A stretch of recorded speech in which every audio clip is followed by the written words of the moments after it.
Andrew. How are you doing? Hello, I'm quite good. Yeah? You know, well, I just did some jokes over there. Well, legally they're jokes. Right, right. They meet the legal requirement of actual jokes.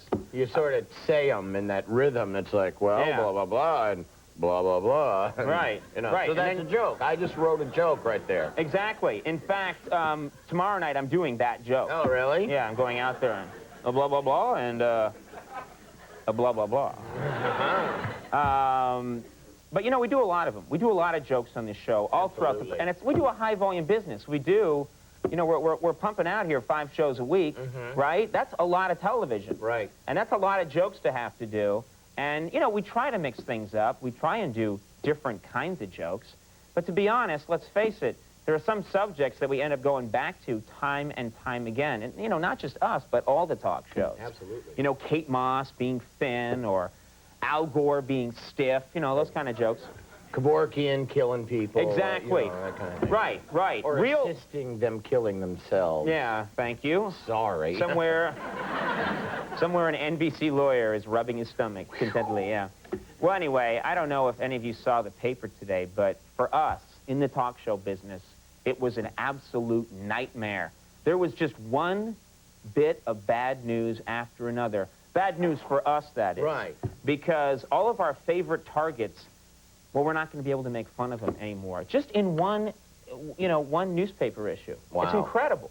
For example, I'll show some of the people what I'm talking about. William Shatner. Now, we've made dozens of bald jokes about him. We've made dozens of bald jokes also about Burt Reynolds. But look at this headline from today's paper. It says, anti-baldness drug Propecia works wonders for actors Shatner, Reynolds, and then take a look at the accompanying photo. I mean, we're just screwed. It's not good. It's sad. No more jokes at their expense. Now, the gold mine, President Clinton. How many times have we made jokes about his need for sex? I mean, the guy has made it easy for us, all right? It wasn't our doing. But apparently that's just over now. The gravy train is gone. Take a look at this story. President Clinton taking steps to prevent future sex scandals. And then look at the photo. This really bothered me. I thought that terrible kinds of things that happen when you look at the paper. I think people like the joke at first and then imagining them having that done to them, you know. It's odd that they let you sit up for that operation. Yeah, yeah. And scream in pain. Yeah. Well, anyway, they do, actually. We've had lots of fun with Pauly Shore over the years because he's such a bad actor. And, sorry, surprise. But look at today's headline. This is bad news for us. Pauly Shore's acting lessons pay off, lands coveted role, and then here's the photo. Apparently he's playing FDR in a one-man show, and people think it's just great. They love him. Can't do it no more. Bummer. Yeah. Total bummer. Which he works into his FDR role. Right. Yeah. Then there's Wilt Chamberlain. Now, Wilt Chamberlain's famous for bragging about how many women he slept with. Apparently, it's in the thousands. And we love to make jokes about him. But now it seems he's turned over a new leaf. Wilt Chamberlain, I'm giving up women. And apparently, he means it. Just look at this photo. It's just bad news all around.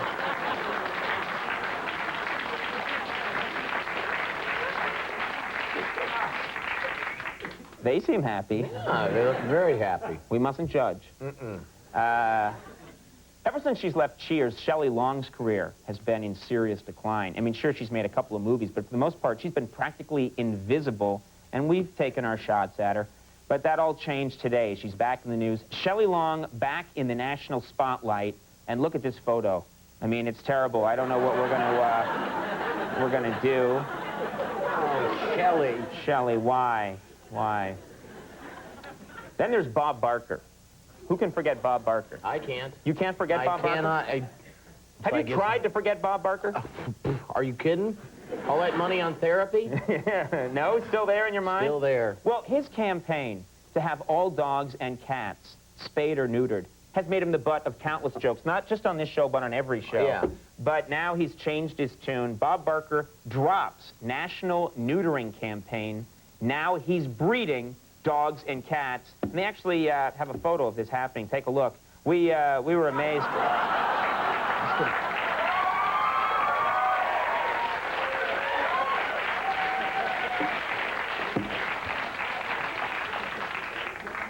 The creature that it produces is amazing. It's really great. It would be the best pet in the world. Yeah, it would, yeah. Now, how about that Boris Yeltsin? Oh. The greatest. What's more fun than making jokes about his legendary drinking?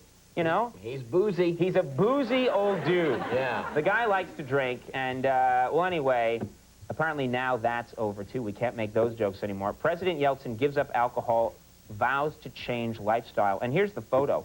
We were amazed that apparently completely...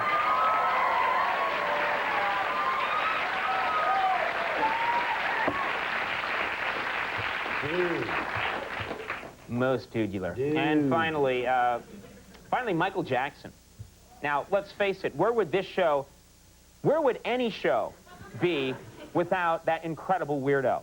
Now, we've made hundreds of jokes about him, especially, you know, about his sexuality, but apparently we can't do that anymore. Take a look at this. Michael Jackson enters the sexual mainstream, says he's now attracted to women, and then look at this photo. I just think it's over for us.